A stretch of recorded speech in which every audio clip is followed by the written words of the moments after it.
This is the New England Journal of Medicine COVID-19 update for June 2nd, 2021. I'm Stephen Morrissey, managing editor of the journal, and I'm talking with Eric Rubin, editor-in-chief, and Lindsey Baden, deputy editor.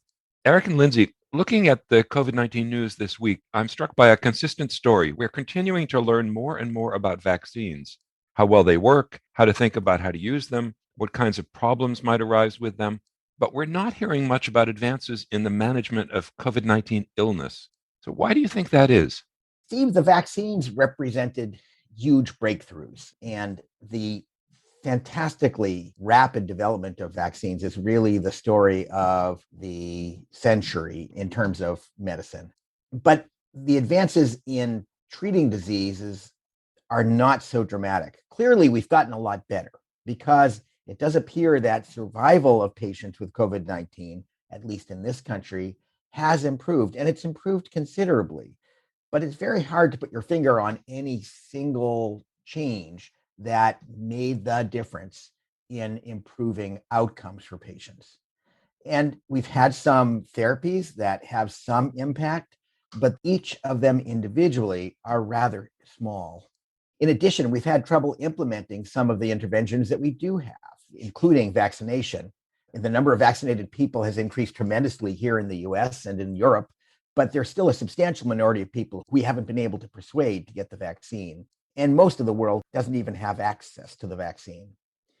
We know that social measures can have a big impact on transmission: masking, social distancing, quarantine and isolation, the sorts of things we've talked about before.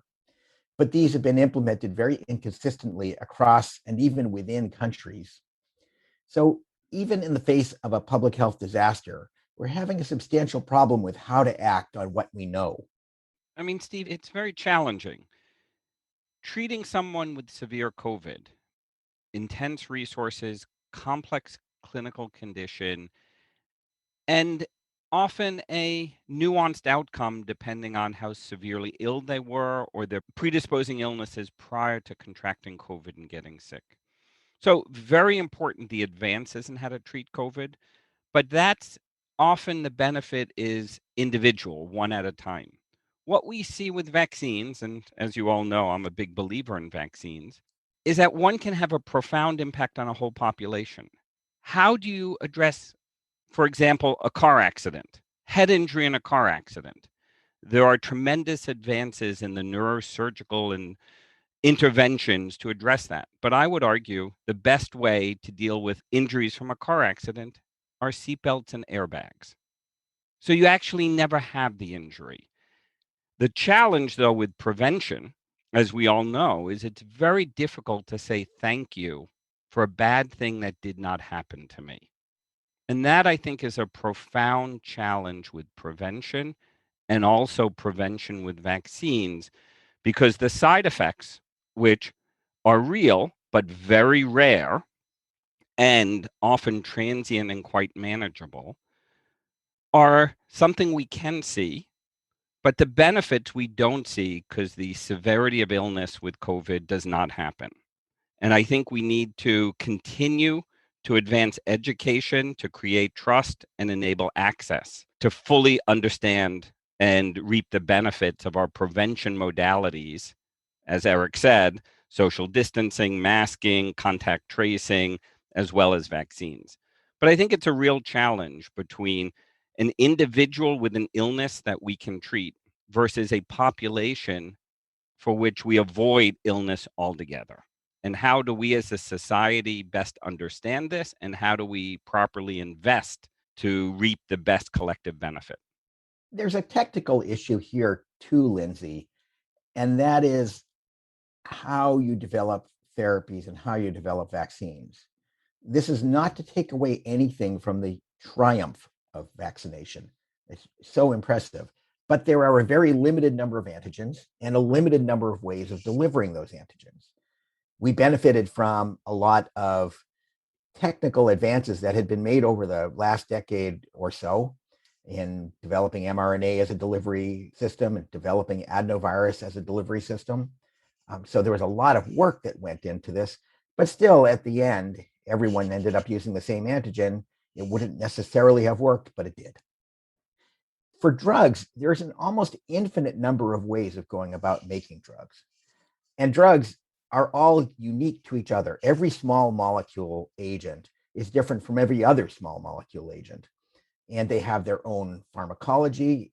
Very small changes in them change the pharmacology, change the risk benefit profile for any given agent.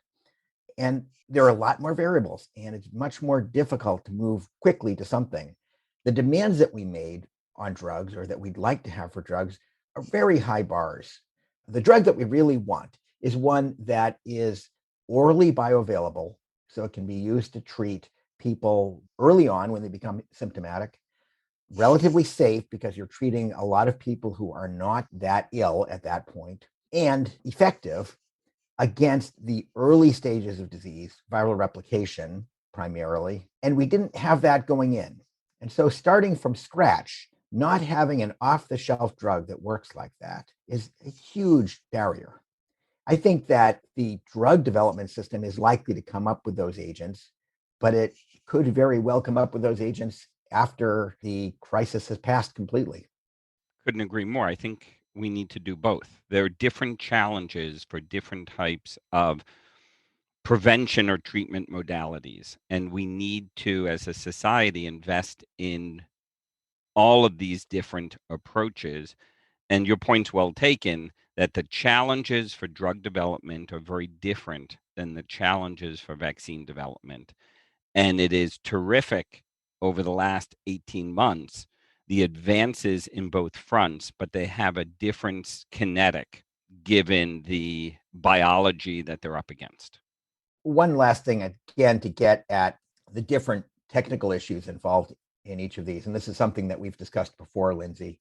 The primary issue for drugs is efficacy, and that becomes more and more true as you treat sicker and sicker patients, because you can make trade-offs in terms of safety when you're treating people in the ICU. And as people are less and less ill, safety becomes more and more of an important factor. But vaccines have a huge hurdle, which is they have to be safe in people who are completely healthy. And so the safety profile is very demanding for vaccines.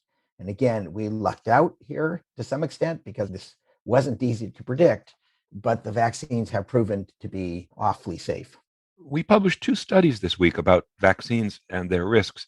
The first is a study showing the safety and preliminary efficacy of BNT162b2, the Pfizer vaccine, in younger people. Of course, the bottom line numbers from the study were widely known, and in fact, the vaccine's already been rolled out in these younger age groups. What more do we learn now when we have a chance to see the primary data?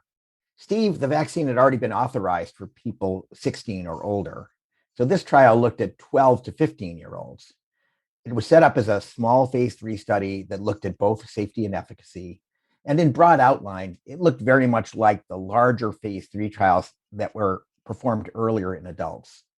They recruited adolescents who hadn't previously been infected with SARS-CoV-2 and who were either healthy or had stable chronic disease. Like the adult study, this trial excluded those who were receiving immunosuppressive agents or had an untreated immunosuppressive condition.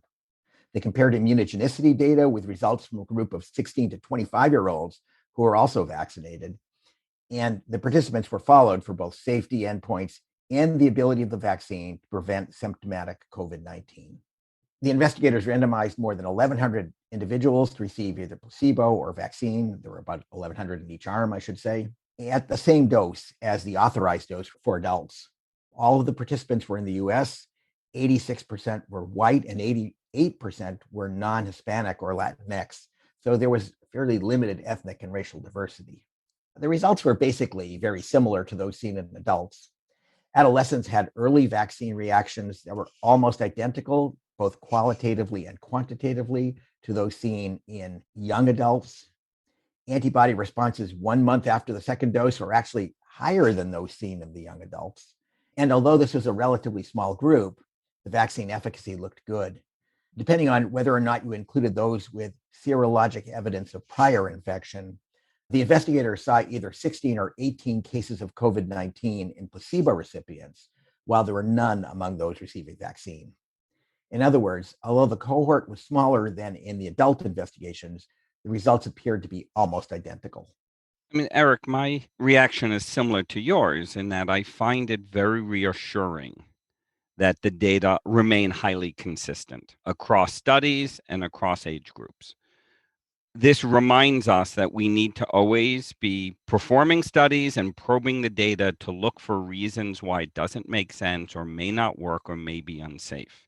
It is hard to know what safety is in millions of individuals until you vaccinate millions of individuals. But when you see the safety in thousands and it looks similar to the data in larger numbers of individuals, I find that reassuring. And then on the immunogenicity side, which is the likely mechanism of action, where we bring out an immune response against the infecting virus, seeing immune responses that are consistent with older age groups that are likely protective is very reassuring that this vaccine is behaving as we would expect and want it to in yet another important age group. And so I find the data both for comparing to the older age group and then across studies to be very reassuring and encouraging. The vaccine was authorized and made available in adolescents very quickly, and the uptake rate's been reasonably high so far. But many patients may be asking their physicians if the risk-benefit ratio favors vaccinating adolescents. So what do you think? It's certainly true that the risk of getting severe COVID-19 in younger people is diminished, but it's certainly also not zero. There have been serious illnesses and even deaths among younger people. In addition, people with mild disease can apparently have lingering symptoms. And of course, there are more altruistic benefits as well. While it's unclear how much virus is shed by younger people, it's also true that they have many community contacts, and as restrictions are lifted, can be important vectors of transmission. So, vaccinating this group has benefits for adolescents as individuals, their families, and their communities. And the other side is the risk of vaccination. As Lindsey just said, this study is a fairly small group, but we have lots of experience with adults where we've administered hundreds of millions of doses of vaccine. And the risks in this group of thousands look very similar to the risks in those hundreds of millions.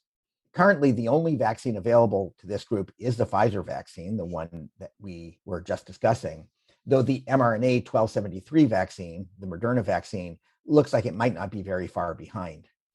These two mRNA vaccines have the best safety records and likely the best efficacy records of any of the vaccines out there. So I think the data are reassuring, again, as Lindsey said, and strongly suggest that the risk-benefit ratio is quite favorable.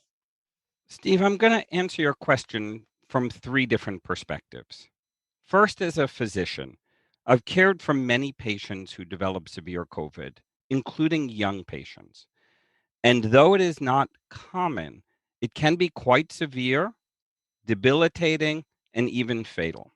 And so the potential risk of COVID, even in young folks, is quite serious. As a public health person, the amplification of the virus in different individuals, be they old or young, allows the virus to amplify, to mutate, to spread. And so the issue of not just protection for the individual, but for those around them, grandma, grandpa, those in the nursing home, other friends and family, I think it's another way for us to decrease viral replication because we have more individuals with immunologic resistance to prevent the virus from amplifying.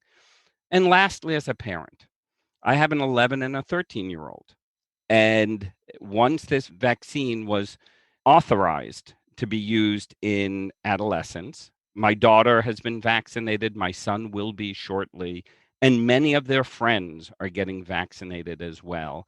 And I think that's really important because of the nature of schools and our ability to have schools open and kids playing with each other and interacting in ways that is really important for their health.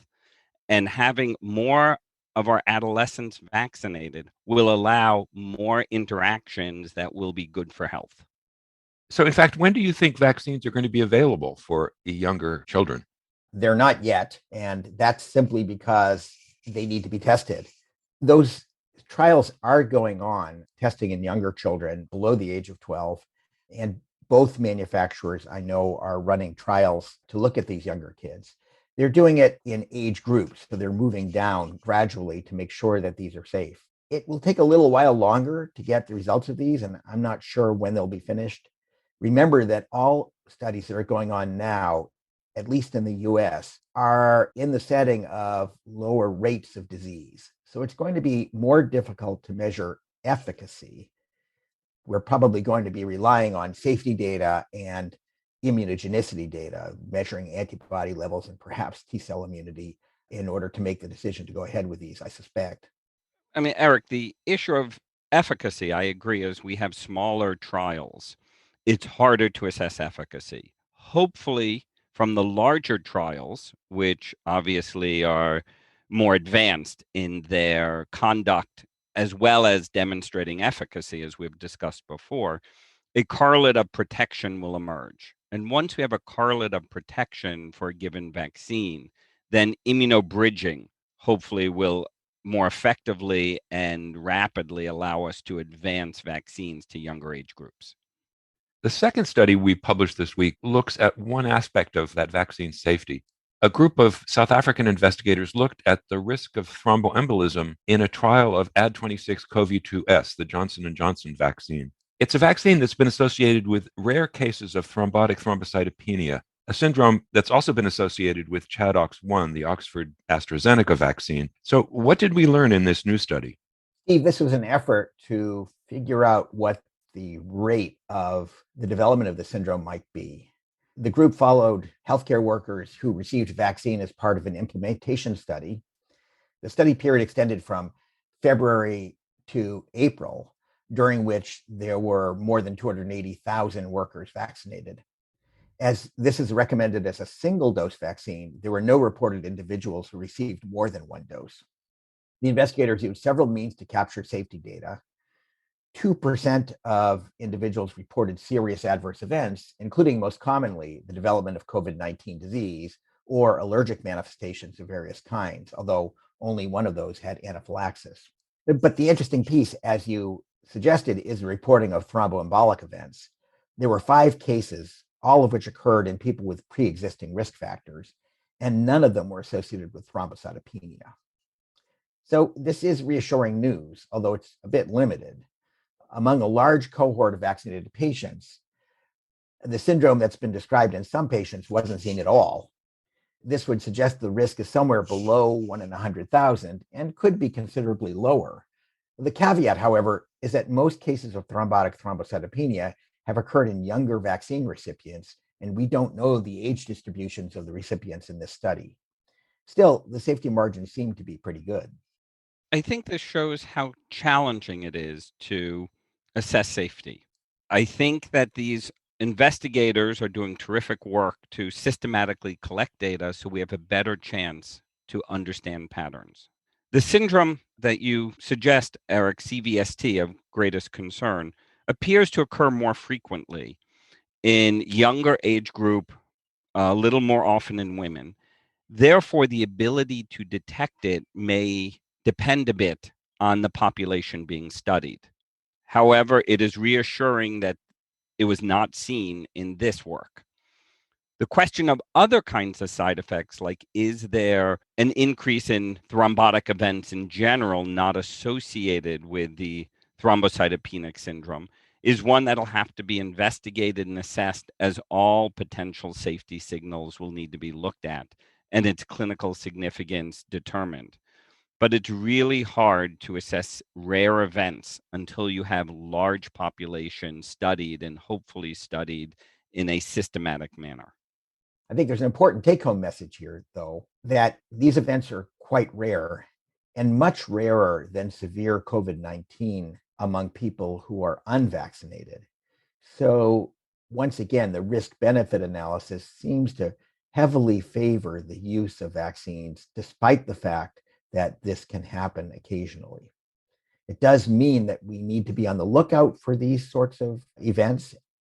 We do know something about how to treat them, but they're not going to happen very often. So we've been talking about 4 vaccines, and one question that continues to be raised is whether we can compare them. Are we at a point where we can make vaccine to vaccine comparisons? Only in a very limited way. The efficacy data from the phase 3 trials that are the best measure of how well these vaccines work were done at different times in different places. And for the most part, that's true for the real world effectiveness results that we have. Since the circulating strains are continuing to change throughout the epidemic, and there's considerable geographic variation in how they are distributed, it can be difficult to assess how well the vaccine work, given that we know that there's variation in effectiveness with strain. Within the phase 3 trials that have been done, the safety looked fairly similar. Of course, in surveillance data, there are some differences. For example, the relatively rare cases of thrombotic thrombocytopenia, or CVST, that have been seen seem to be associated with some vaccines and not others. As we were just discussing, however, it's still difficult to get an accurate sense of the precise rates associated with this risk. Steve, it's very tempting to compare the vaccines to each other and determine which one is best. But that's very difficult to do given the data currently available.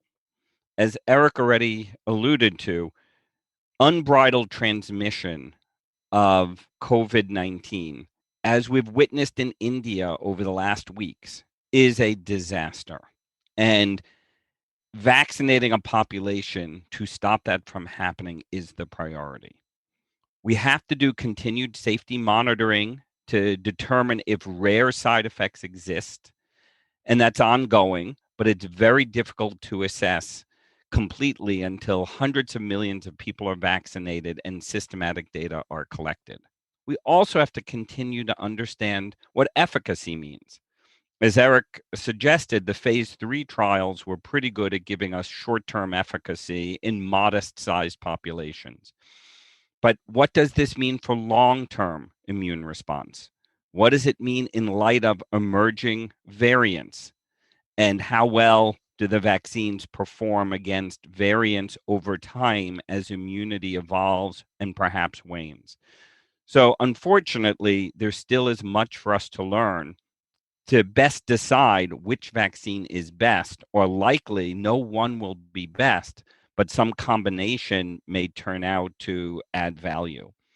And we shall see, but it's still very early in the vaccine development and deployment for us to be in a position to know what is best. Well, let me add an additional comment. We do know what is best. Get vaccinated. How to optimize the combination of vaccinations, we'll have to continue to generate data and learn from. We're in an unusual position, in a privileged position here in the US and in Europe and in the UK, where we have multiple vaccines available. Most of the world doesn't have that luxury. In most of the world, you're lucky to be able to get any vaccine. And right now, they all look pretty good, at least, and they're all better than getting COVID-19. So I completely agree with you, Lindsey. People should be getting vaccinated. That's going to be much more important than the rather subtle differences among the different vaccines. Thank you, Eric. Thank you, Lindsey.